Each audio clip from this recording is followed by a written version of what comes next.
Search helicopters and police dogs have been combing the area for the past 21 hours, and still no luck. The longer time it goes, of course, the more worried we become. But we have no reason to believe he's harmed them. Local, state, and federal agents are working out of this command post at the courthouse. They're looking for 3-year-old Michael Smith and his younger brother, 14-month-old Alexander. This all started as Susan Smith was driving up Highway 49 to a friend's house at about 9 o'clock last night. She was stopped at this red light when the suspect, armed with a handgun, jumped in the passenger side of the car and ordered her to shut up and drive.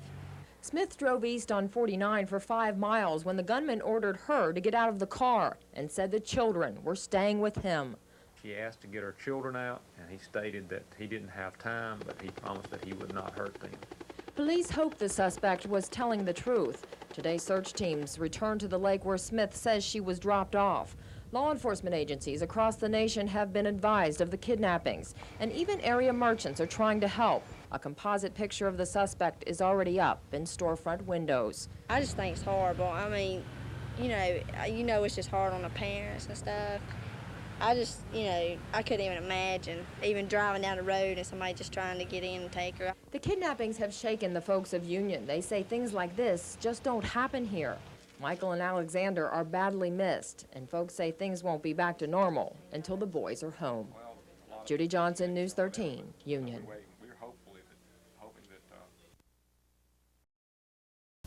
Plea to the man, me and my wife, plea to him to please return our children to us safely. From outside the command post, the father of the missing children made a desperate plea to anyone who will help. We are going over. It is harder as time goes by to deal with, but we are keeping our spirits high and our hopes high at this time. People from across the country are responding. Telephone tips are coming into the sheriff's office at a record pace. The Adam Walsh Foundation, an organization to find missing children, is also hard at work. They have transcribed the children's photographs to all law enforcement agencies in this country, as well as the suspect composite. Investigators have taken thousands of tips, but the boys are still missing. Michael Smith is 3 years old. His brother Alec is 14 months and still takes a bottle. The people of Union say their disappearance is the worst thing that's ever happened here. I wish they were just home. I don't know if they're wet, hungry, I know they want their mom. I know I would. Wendy Fowler spent her day distributing flyers across the state. Other folks tied up yellow ribbons along Main Street. People of Union describe this as a quiet, close-knit community. The boys' disappearance has brought folks here even closer together. The quiet is lost in the madness of a desperate search. Judy Johnson for ABC News in Union, South Carolina. Agents in bulletproof vests combed the woods where the possible suspect was sighted. The search included a police dog on the ground and a heat-seeking search helicopter in the sky. People who lived nearby watched and wondered. It's got us all confused. With so many rumors are going around that possibly those kids have never left the county. That rumor got started because of an intense search at the scene of the alleged crime this morning. More than 100 officers and volunteers returned to the area where the boy's mom, Susan Smith, says she was forced out of her car and where the suspect drove off with her children. We organized a group to be helpful to the law enforcement and the people of Union County, and we feel this is part of it. Search teams looked for any evidence of the little boys or the suspect. They found nothing. Anything happens, you'd think it happens way off, but here it struck home. As the investigation continues, the family of the children is inside this house, waiting for any word on the boys' whereabouts. Close friends are arriving to offer support. Susan, she was a good mama. I just hope she gets a chance to be a good mama again. That's all we can do is pray. Support is also coming from this close-knit community. Yellow ribbons are everywhere. They're just heartsick over what has happened.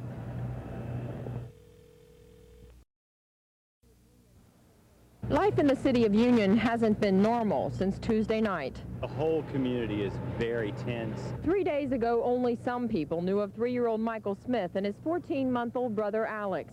Then at 9 p.m. Tuesday, they disappeared. Now they're the talk of the town. Everybody's worried about those children. We're hoping and praying that they're alive. People are wearing these pins to show their concern for the boys. The Substance Abuse Center, which usually deals with drug and alcohol abuse, has switched gears. Today, workers here faxed information about the case to other offices across the country. It's really hit this community hard. Everybody's concerned. People are upset. People are crying. But folks are also concerned for themselves and their families. I have a small child the same age as her youngest, and it's just real hard. You have to kind of take extra precautions now. Residents admit their lifestyles have changed overnight. I started yesterday morning at 5:30 locking my car doors, and I've never done that. I've never locked my car doors. I see people holding on to their children a lot closer now. People don't understand how such a horrible thing could happen here. Some folks say the city won't be back to normal until the boys are back. If you have a problem, I'd sure like to share. About 100 people gathered outside the Bethel United Methodist Church for a prayer vigil. They joined together in prayer and song to remember the two little boys who disappeared 4 nights ago. Jesus said, "Let the children alone and do not hinder them from coming to me, for the kingdom of heaven belongs to such as these." Community members are still in shock. They can't believe this kind of crime would happen in their small town, and their hearts go out to the boys and their family. These children that are missing are not only, they don't only belong to the parents, they belong to the town, and we'd like to have them returned. Just as a concerned citizen, knowing that it could be my daughter, my grandchild, it's just being concerned. It's really touched everybody. And it's touched many beyond this small community. Tonight, while officers wait for a break in the case, these people wait and hope for one thing. The person responsible for the boys being separated from their parents would have a change of heart and would release the boys. Susan Mundy in Union County, South Carolina for ABC News. Volunteers fanned out on horseback to search miles around the remote area where Susan Smith says the alleged carjacker dropped her off. Law enforcement officers hoped these searchers might find a vital clue along the side roads and fields of Union County. If you find it, what you need to do is you need to get somebody to notify the sheriff's office. Don't touch anything. Divers also searched an area lake looking for something, anything investigators could use. Today's searches turned up nothing, but at a news conference tonight, Union County Sheriff Howard Wells said he's not letting up. We need to keep the pressure on. We need the media attention so that our word gets out.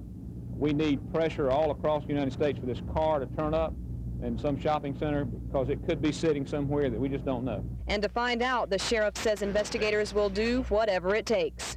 Cost has not been a consideration with 2 children's lives at stake. Susan Mundy, News 13 this morning. Somebody on horses at a higher level, from the ground, they might see over in a ditch or a gully or something of that nature there. Today, searchers used horsepower to try and turn up a clue in the case of the 2 missing boys. More than 20 volunteers hopped on horseback to search miles around the remote area where Susan Smith says the alleged carjacker dropped her off. We're trying to help to see if we can find these children or some clue to the children. Just team up with somebody and go from there. If anything's found, be sure and notify us at the sheriff's office. Law enforcement officers hoped these searchers might be able to find something new. They hit the side roads and scanned thick brush and fields not covered before. All the way down to our county line, anything down to either embankment, any location where it looks like a car may have ran out of the highway. Divers also searched a lake in the same area, not because law enforcement officers got a tip, but because they don't want to leave any stone unturned. We're looking for anything that could be a product of this crime that will help us in this investigation, whatever it may be.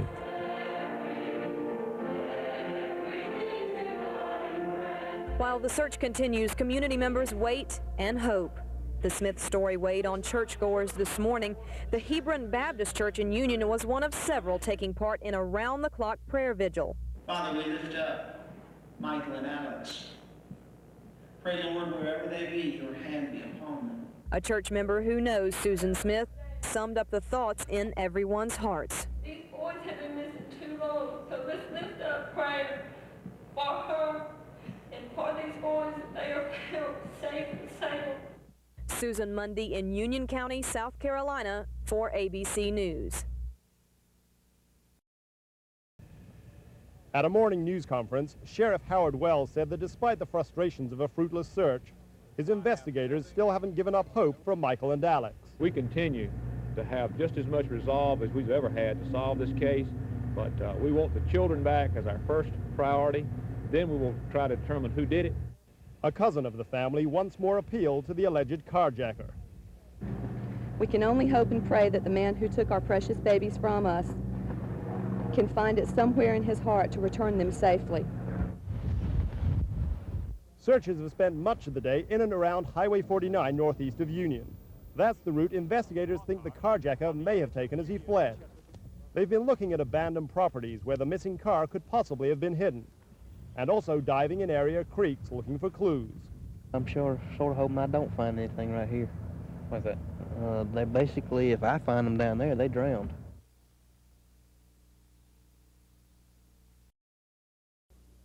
People in Union gathered with reporters this afternoon to hear the latest from Sheriff Howard Wells.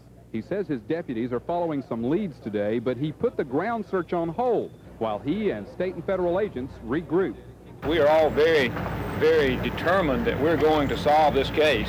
We're very satisfied that we're doing everything that we could possibly do, and that none of us are in disagreement about the way that we're going. And I don't think this case has developed or being run any different than any major case of its kind anywhere. Stephanie and Ray Duncan came to town this afternoon to buy 2-year-old Travis his first Halloween costume. They plan to attend a downtown Halloween festival instead of taking their son door to door. You know, I'm going to bring him uptown instead of taking him out on the outskirts. I don't believe I can go out much now on the outskirts. You never know, somebody could snatch your children away from you and whatever, so I hope that, you know, if they go out tonight, they'll hold on to their kids, because I wouldn't like for nothing else to happen to anybody else. I'm going to hold mine close to me. I mean, it's very upsetting. Union merchants have staged the Halloween festival for 5 years, but this year safety has taken on new meaning for parents and children frightened by a real tragedy in their town. People are still so upset from all this and everything that we're afraid that some of them might not take time, or they're afraid, or so much emotion things are going on that they might not come downtown. But it's a beautiful day, and so we're hoping that the people will come and bring their children like they have in the past. This is Cheryl Barber for ABC News. We haven't developed anything that has led us in a new direction. We haven't had anything that's promising so far. That's the disheartening news from Union tonight. 1 week after 3-year-old Michael Smith and his 14-month-old brother Alex were allegedly taken in their mother's car during a carjacking. Sheriff Wells says he's stumped. A search of the Lockhart Mill Canal today turned up nothing. And officers again interviewed Mitchell Sinclair. He's the family friend Susan Smith says she was going to see when her car and her children were allegedly taken. Wells says he was concerned about a comment Sinclair made on the TV show A Current Affair. Truth's gonna come out. What is the truth? Tell everybody what the truth is.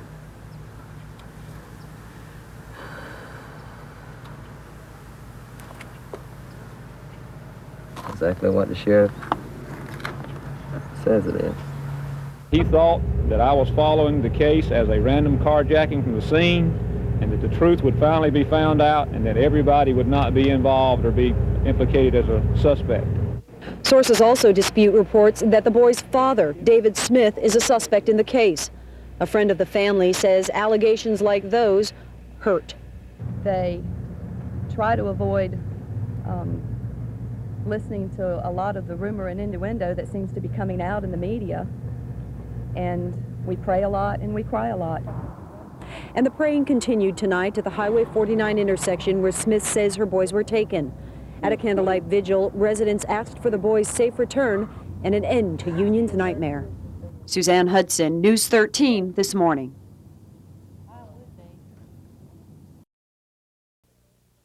The parents of the missing children emerged from their isolation today to talk publicly for the first time since last week. The mother, Susan Smith, made an emotional plea to the alleged kidnapper. Pray every day that you're taking care of them and know that we will do anything we will to help you to get them home back to us. I just can't express it enough. The father, David Smith, made a plea to the public. The American public continue to pray for Michael and Alex that they all return home safely. The couple was surrounded by family members. They agreed only to make a statement with no questions asked by the media. After it was over, the family embraced. At the same time, investigators switched gears. Authorities went door to door, questioning people who live along the route the alleged kidnapper took more than a week ago. The sheriff says the case is back to square one. As we followed every lead, we've had people go in every other state where there's been a tip, and as none of those have developed, we come right back here. But the massive manhunt is still growing, even larger. The sheriff's office moved the central operations in the search for Michael and Alex out of the courthouse and into a larger building. The sheriff believes the truth will come out and the boys will be found. Susan Smith prays he is right. Please, please bring them home to us where they belong. They was going everywhere asking questions. Neighbors of Susan Smith are talking about yesterday's visit by investigators. They watched as police searched the Smith home, looked under the house and the crawl space, and took fingerprints. They say Susan and David, along with their two missing children, had lived in this home for more than a year. They played with the children and they, just like any ordinary family. What neighbors didn't know was that back in September, Susan Smith filed for divorce from her husband on grounds of adultery. She was seeking full custody of the two young boys. But questions still surround this man, Mitch Sinclair. He's the friend Susan told police she was going to visit the night she was carjacked and her boys were kidnapped. On Good Morning America today, she was asked about their relationship. Mitchell and I are nothing more than friends, and it was not I going to necessarily see him. I was taking my boys to see him. She was allegedly bringing the children here to the home Mitch shares with his brothers, Jeffrey and Patrick. I asked Patrick about that. Did you know the children? You never met them? Susan never brought them over here before? But she was going to Tuesday night? I guess that's what they said. The brothers say Mitch wasn't even home the night Susan claims she was bringing the children here. They also say Mitch has been staying at this home with Susan and her family since the alleged abductions. State Senator Reverend Jim Lander visited the home today. The grandparents and I just shared prayer. Susan's is sleeping now. The latest twists in the case leave police with more questions about the family, but no more answers about the whereabouts of the two little boys who've been gone from home for 9 days.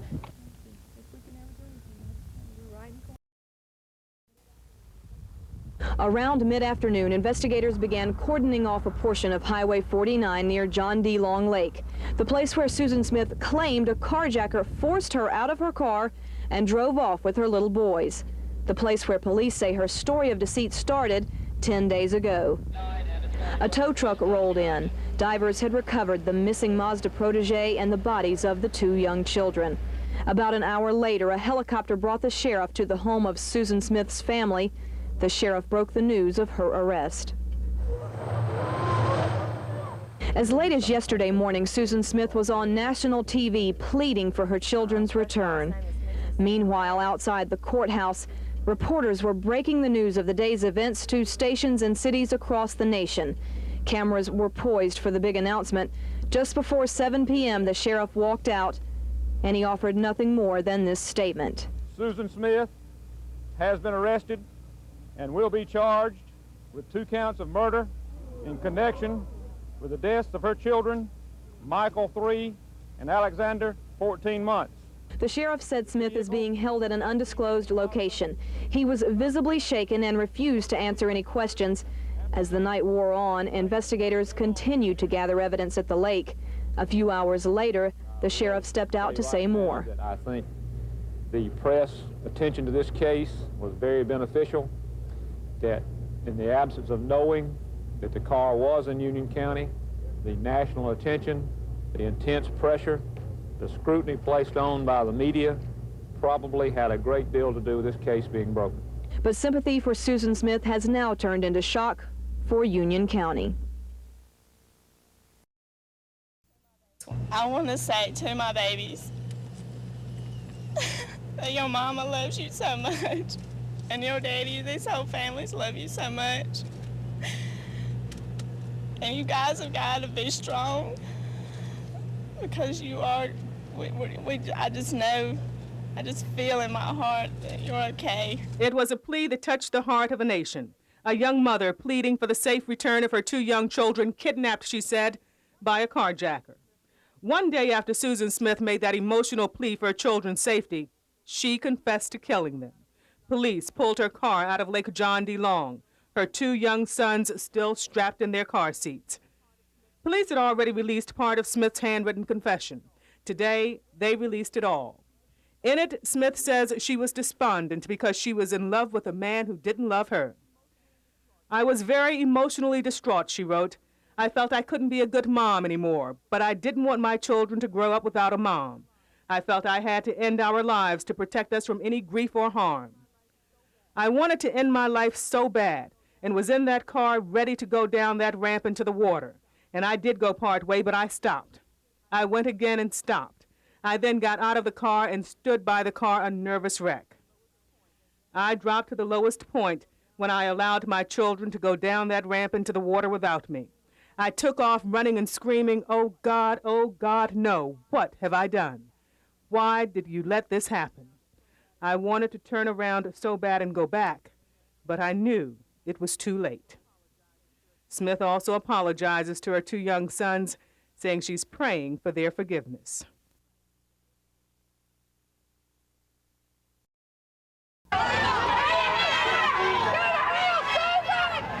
As Susan Smith came to court this morning, an angry crowd was there to greet her. Many were from Union's African-American community, angry not only at the death of 2 innocent children, but also at the racial aspect of the case. Her lying about it, saying that a black man done it, she didn't have no business doing that. To some in the African-American community here, the case of Michael and Alex resembles other high-profile murders in which an African-American man has been falsely accused. William Free says it reminds him of the Charles Stewart case in Boston, where Stewart murdered his pregnant wife, but told police an African-American man had done it. Matter of fact, I got some calls from people in Boston this morning, and they expressed the sentiment also of what we're feeling around here, how everyone is just ready to believe and pin a crime on black people, and that's not necessarily the case all the time. For many African-American men in Union, the last 10 days have been uncomfortable. Oh man, I had to walk very soft. You know, it's just like walking on cotton, you know. That was time that I wanted to go fishing, you know. But hey, I couldn't get caught, you know, going fishing. That was time that I wanted to go hunting. I couldn't go hunt. What if a black man would have got caught in the woods hunting with a gun? Less attention has been paid to the race issue among the white community. Yeah, I can understand them being upset about it, but again, like I said, that should be put aside. That anger should be put aside and focused on what she has done to the children and what it's done to this town. And some in the black community agree. This is bad enough, but wanting to pull up something else to make a racism thing out of it, that's just going to make the matter of the situation worse. In a procession of police cars, Susan Smith arrived at the courthouse under heavy security and hiding from everyone who came to see her. The angry crowd of onlookers jeered. Smith was led into the courthouse without showing her face. But just 24 hours earlier, she faced the nation as a desperate mother, praying for the safety of her children and pleading for their safe return. The hardest part is not knowing, you know, just not knowing. I mean. Several hours after that interview, she confessed. She told police she killed her sons, 3-year-old Michael and 14-month-old Alex. She directed police to the bottom of the lake where they recovered her Mazda protege. The little boys were in the back seat, still locked in their car seats. She's one, waived the right to be present. Today, another surprise. Just before her first court appearance on double murder charges, Smith waived her right to a bond hearing. The hearing was set, but she had not asked for it, so there was no reason to have a hearing. Smith's defense attorney, David Bruck, was just hired today. He refused to comment further. Tommy Pope is the solicitor. It qualifies as a death penalty case. Pope hasn't decided whether or not he'll seek the death penalty. He calls this an unusual case because the Smith family is both the family of the victims and the defendant. When I can do what the families want, I try to do it, but I also have to take consideration for the greater good and the greater justice. So ultimately, it comes back, I have to make the decision. For the first time in 10 days, the sheriff of Union County wasn't saying much. I have no comment on the note. And Smith left the courthouse in the same manner she was brought in, ducking her head and shielding her face. The crowd of people screamed, "Baby killer," as the car drove by.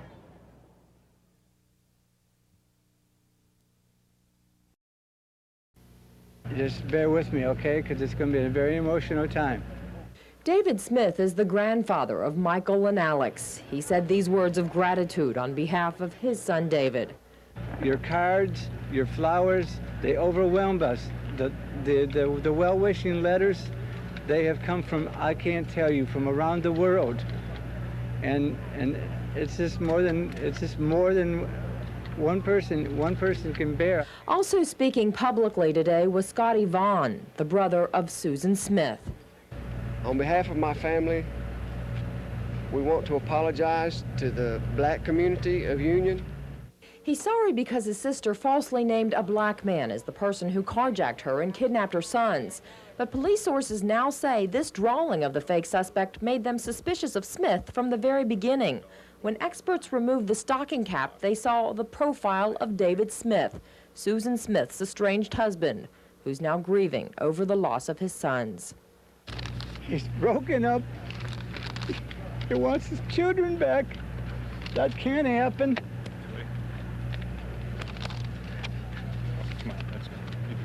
And I just want to say, all of you, may God bless all of you, okay?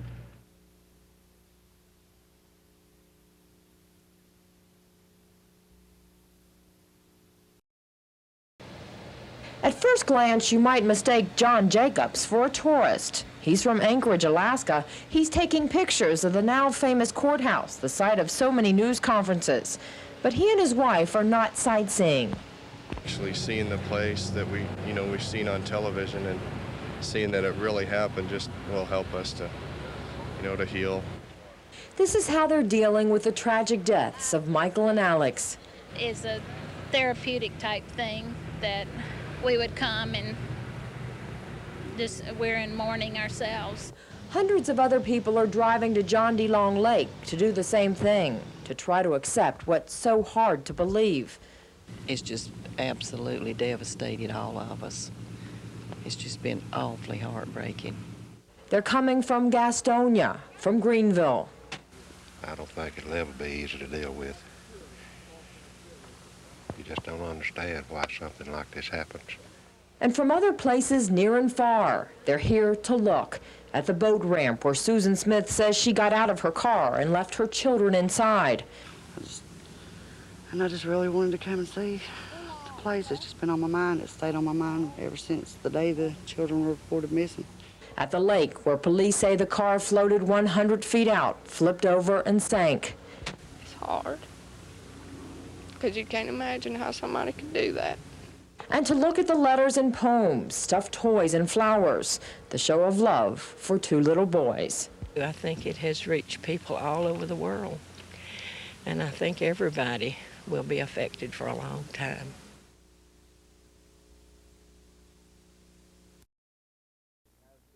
They watched as the single white casket containing the two little bodies was carried into the church, and they expressed their pain and disbelief at the boys' senseless deaths.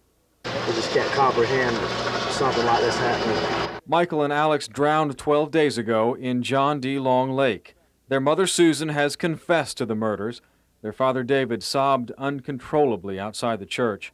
Inside, ministers offered words of comfort to him and all the mourners. Just because you've gone through the deep waters, and just because the tears come so easily, and they do, to all of our eyes, does not mean that God does not care and that God does not love you. He loves you and cares for you. Earlier in the day, many community residents sought solace in their own church services. At St. Paul Baptist Church, they prayed for healing for their community and for the Smiths. And oh God, as we further remember our community, remember the Smith family, we pray that thou would bless and strengthen them. Just a few blocks away, members of Grace United Methodist Church also prayed for healing for hearts broken by the tragedy, and they vowed to work together for that healing. I think as a community it'll take us a long time to get over this, but I think Union is a small town and it's a close town. And I think that with all of us having that neighboring spirit, that we will help each other and we will come through this. Eric Earnhardt, News 13 this morning.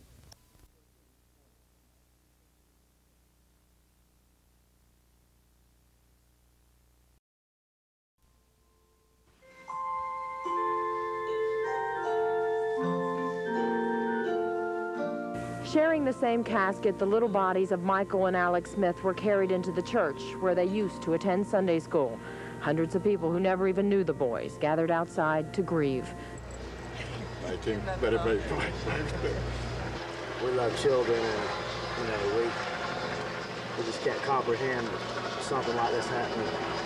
The Jeter family traveled 60 miles to be here. Their 4-year-old son has been asking questions. He said, "Mommy, did her mama stab him?" I said, "No, Spirit." The Smith boys drowned 12 days ago in John D. Long Lake. Their mother, Susan Smith, has confessed to the murders. News crews from across the country were not allowed inside to see the service, but an amplifier was set up outside. And Michael and Alex have just gone home to be with the Lord. So if they're home, then where did that leave us? That leaves us right here in a little town with all the world watching us today. The question is, how do we cope?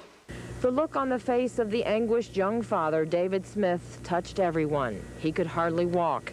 He wept as the procession of cars left for the cemetery, and people wondered again, how could this happen? I don't understand. Only God knows. I don't have answers. At the graveside, family and friends said their final goodbyes to the little boys who died such a tragic and senseless death, and who millions of people have come to love. Judy Johnson in Union, South Carolina for ABC News.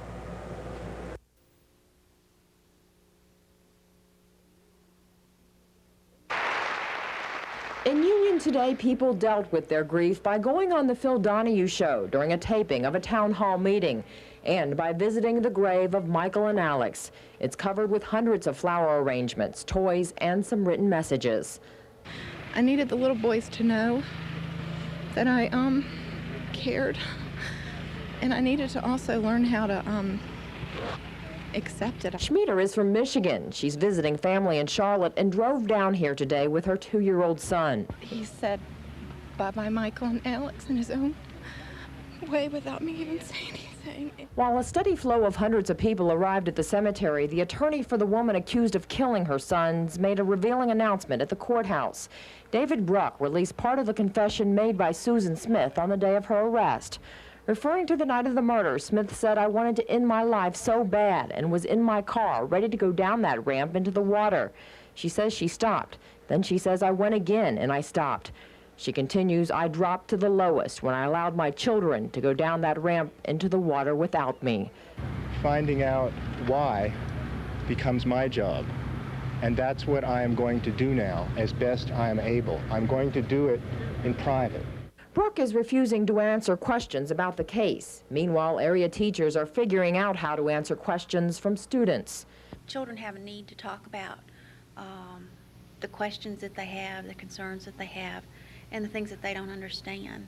Outside City Hall, the flag is at half-staff. Ribbons are everywhere. And for the first time in more than a week, network news crews are packing up and moving out.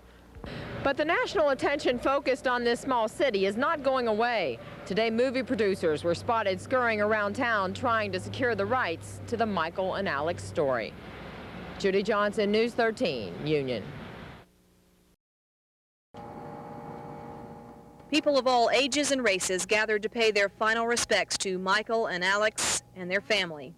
David Smith, the boys' father, quietly made his way into the funeral home, comforted by family members, then hugging friends inside. Among the mourners, Sheriff Howard Wells, the man who kept a close eye on this case from the very beginning. It was a night filled with sorrow and few comforting words. There's not much you can say. No, you really don't know what to say. It's so sad. We have 2 kids also, and we sort of sympathize with the father.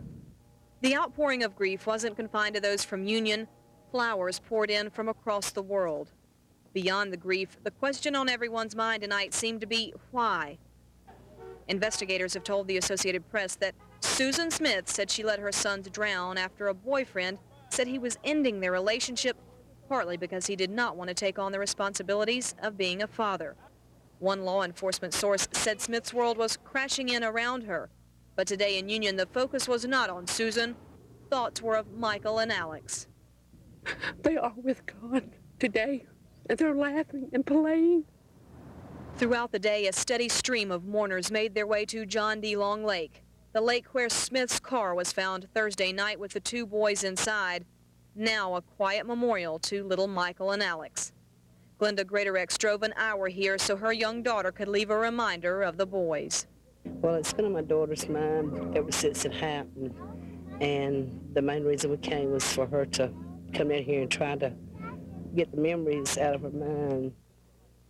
As the community and the nation try to cope with the tragedy, the memories of Michael and Alex live on.